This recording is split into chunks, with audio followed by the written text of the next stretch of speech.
Hello, my name is Matthew, and Steve Donahue and I have been reading Dune by Frank Herbert. It's been great fun.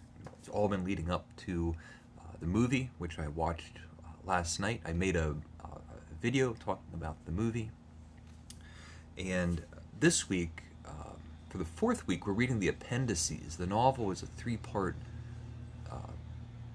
book, and so to round off the week, we read the Appendices, and they are the Ecology of Dune, the Religion of Dune, Report on Bene Gesserit Motives and Purposes, and the Almanac and Ashraf, selected excerpts of the noble houses. And it's been hard for me to think about, and uh, evidently even more difficult for me to talk about. I'll talk in general. My first thought was if this was a Victor Hugo novel writing science fiction, these appendices would have been inserted chapters within the novel, and we would have had sci-fi sewer system scenes as a joke. Uh, it's fascinating to read nonfiction accounts, these nonfiction essays written by characters within a sci-fi world. It really grounds the fantastic, grand space opera into reality. And there were a few points that really stuck out to me just in general. The fact that these are writings, throughout the book, we have these epigraphs, sayings of Muad'Dib,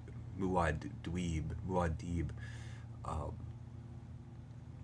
and so we know that there's literature, there's literary significance, there is culture, but um, aside from the fact that it might not be very good reading, I don't remember any of the characters sitting down to read or books on a table. And it's fascinating that we're shown that there's a whole population, there's all sorts of people that are curious and interested and wanting to document the ecology of the planet, or the politics, or the religion, or different unusual people that live on this planet, like the Bene Gesserit, who at least come to the planet. And um, the fact that like all these people are, we have a selected excerpts, but um, it's easy to extrapolate that there's a lot of people that are scientists, planetologists, or ecologists, or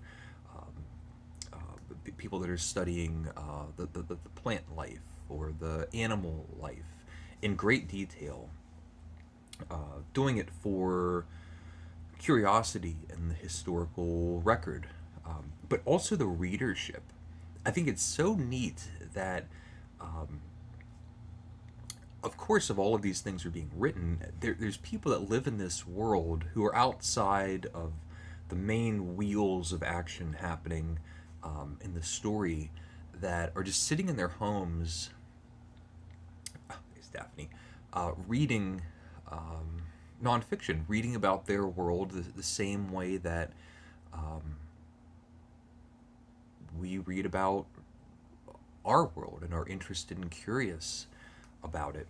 We have Liet Kynes, who's a planetologist and believes that um, Dune can be turned around and maybe won't be a water planet, but there's probably a lot more water on this planet than we're led to believe, and could become a more hospitable planet. It doesn't need to be a wasteland or a hellscape, or um, as hot and dry as it is. And he has these plans and theories, and it goes into the religious elements in the Fremen, the desert people, that hundreds of years from now, there's going to be a change in the global ecosystem, and there's things that they can do to uh, change the world. It's really really neat. Um, the religion of the Bene Gesserit, which we're told that there's the Space Guild, which we know their motivations. It's transportation, and then there's this other group, the Bene Gesserit, which they're much more mysterious, and their motives are much more obscure. And it's a world where prophets come true. So, very different than our world. We don't have real prophets. And so, when you have things like hundreds of years from now, the Dune planet is going to change because of this and that. And then you read about the religion, and it makes it seem like much more believable and not supernatural. There's all of these different religions, and they're connected to our own human history. So we hear about Christianity or Islam or Buddha or Hindu, and so there's not a separation from humanity's timeline today and this totally imagined science fiction world. And instead, there's some gap of time that leads from now till then, which is really neat. And how they're trying to bring all of these religions into one thing, and they're re-editing and rewriting and producing their own Bible for people to read. I love that in the world Dune, just in this novel, we get a sense of a past. It feels like generations or centuries or hundreds of centuries have gone by. And in the appendices, you get that, but you also get a feeling that a lot of time has passed after the present action in Dune. So it's just one moment that we're being told that has a large story behind it and a large story ahead of it. Those are some of the things that I'll say. I feel like this has been a fairly pitiful video. I've had a tough time because I can't remember all the names. Even there's an appendix where we just get a glossary of Shaddam 4 and Leto Atreides. I know that one. Lady Jessica, Lady Alia, I know her. Vladimir Harkonnen, Count Fenring.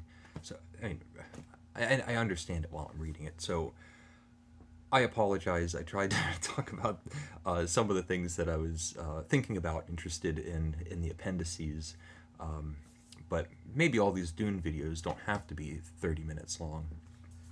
I think Steve's a bad influence on the length of these videos.